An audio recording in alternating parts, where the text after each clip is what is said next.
सुभाष चंद्र बोस का जन्म 23 जनवरी सन 1897 ईस्वी में उड़ीसा के कटक में हुआ।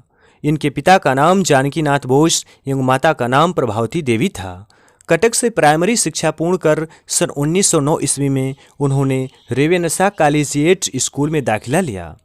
कॉलेज के प्रिंसिपल वेनी माधव दास के व्यक्तित्व का सुभाष के मन पर गहरा प्रभाव पड़ा। मात्र 15 वर्ष की आयु में इन्होंने विवेकानंद साहित्य का पूर्ण अध्ययन कर लिया था। बीए की परीक्षा सन 1919 ईस्वी में प्रथम श्रेणी में उत्तीर्ण की। कलकत्ता विश्वविद्यालय में इनका दूसरा स्थान था। पिता की इच्छा थी कि सुभाष आईएएस बने। पिता की इच्छा पूर्ण करने के लिए वे इंग्लैंड चले गए। सन 1920 ईस्वी में आईएएस परीक्षा उत्तीर्ण करते हुए वरीयता सूची में चौथा स्थान प्राप्त किया, परंतु नौकरी छोड़कर उन्होंने अपना संपूर्ण जीवन भारतीय स्वतंत्रता संग्राम को समर्पित कर दिया। गांधी जी और सुभाष के बीच पहली मुलाकात 20 जुलाई सन 1921 ईस्वी को हुई। इन दिनों गांधी जी ने अंग्रेज सरकार के खिलाफ असहयोग आंदोलन चला रखा था। महात्मा गांधी के असहयोग आंदोलन में उनकी निष्ठा नहीं थी, तथापि उन्होंने उसमें सहयोग किया और जेल गए। भारतीय स्वाधीनता आंदोलन के प्रति उनका अभिमत था कि शक्तिशाली की आवाज़ में ही वास्तविक दम होता है। उनका चिंतन था कि अतिशय अहिंसा देश के पराभव के लिए उत्तरदायी है। उनका विचार था कि ब्रिटिश सत्ता के सामने विनम्रता और गिड़गिड़ाने के बजाय बुलंद आवाज़ में अपना पक्ष रखा जाए। सन 1928 ईस्वी में जब साइमन कमीशन भारत आया था, तब कांग्रेस ने उसे काले झंडे दिखाए। कलकत्ता में सुभाष चंद्र बोस ने इस आंदोलन का कुशल नेतृत्व किया। सुभाष चंद्र बोस की क्रांतिकारी गतिविधियों से आतंकित अंग्रेज सरकार ने सन 1925 ईस्वी में उन्हें गिरफ्तार कर म्यांमार के मांडेल जेल में भेज दिया। सन 1930 ईस्वी में जेल में रहते हुए ही वह कलकत्ता के महापौर चुने गए, इसलिए सरकार उन्हें रिहा करने पर मजबूर हो गई। सन 1932 ईस्वी में उन्हें फिर से कारावास में डाल दिया गया। बीमारी के कारण सरकार ने इलाज हेतु उन्हें यूरोप जाने की अनुमति दे दी। भारत लौटने पर सन 1938 ईस्वी में उन्हें हरिपुरा कांग्रेस का सभापति निर्वाचित किया गया। सुभाष जी के क्रांतिकारी विचारों के कारण अपने ही दल के नेताओं से उनका तीव्र मतभेद रहा।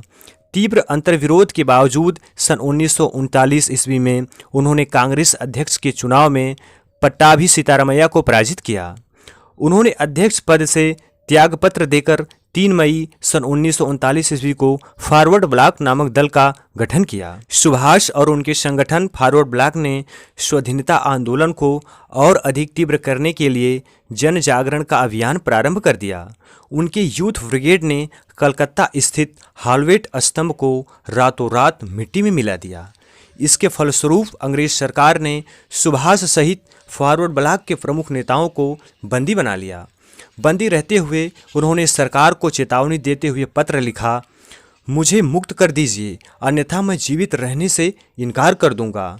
इस बात का निश्चय करना मेरे वश में है कि मैं जीवित रहूं या मर जाऊं। शहीदों का खून धर्म का बीज होता है। मुझे आज अवश्य मर जाना चाहिए, जिससे भारत स्वतंत्र और प्रतापी हो। अपने देशवासियों को मुझे यही कहना है कि भूलना मत कि दासता मनुष्य के लिए सबसे पहला पाप है। इस पत्र का सरकार पर गंभीर प्रभाव पड़ा। उनके आमरण अनशन के कारण सरकार को उन्हें रिहा करना पड़ा। इस समय द्वितीय विश्व युद्ध चल रहा था, अतः सरकार नहीं चाहती थी कि युद्ध के दौरान सुभाष मुक्त रहें, अतः उन्हें नज़रबंद कर दिया गया।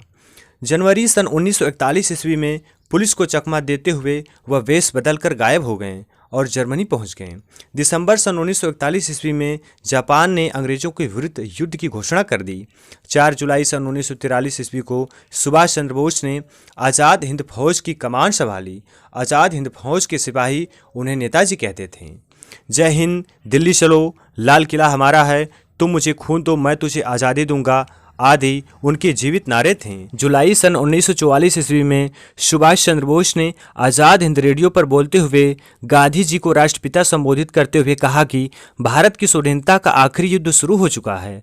राष्ट्रपिता, भारत की मुक्ति के इस पवित्र युद्ध में हम आपका आशीर्वाद और शुभकामनाएं चाहते हैं।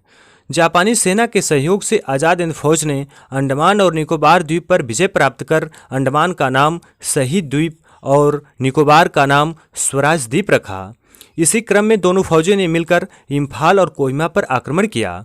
इन क्षेत्रों पर जीत प्राप्त कर सुभाष चंद्र बोस ने 22 सितंबर सन 1944 ईस्वी को शहीद दिवस मनाया। परंतु जापान की पराजय के साथ ही युद्ध का पासा पलटा।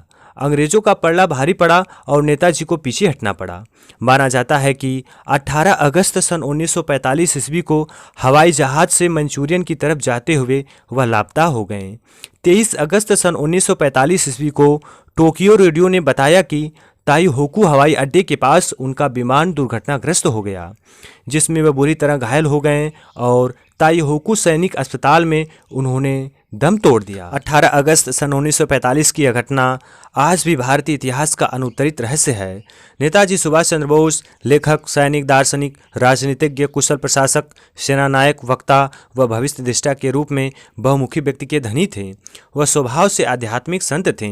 देश की आज़ादी के लिए उन्होंने संघर्ष का रास्ता चुना, परंतु उनकी वृत्ति अंततः आध्यात्मिक ही थी। भारत माता का यह वीर सपूत अपने अटूट मातृभूमि प्रेम के कारण इतिहास में अपना नाम सदा के लिए अमर कर गया। तो दोस्तों, ऐसे ही किसी नई वीडियो के साथ आपसे फिर मुलाकात होगी। नमस्कार।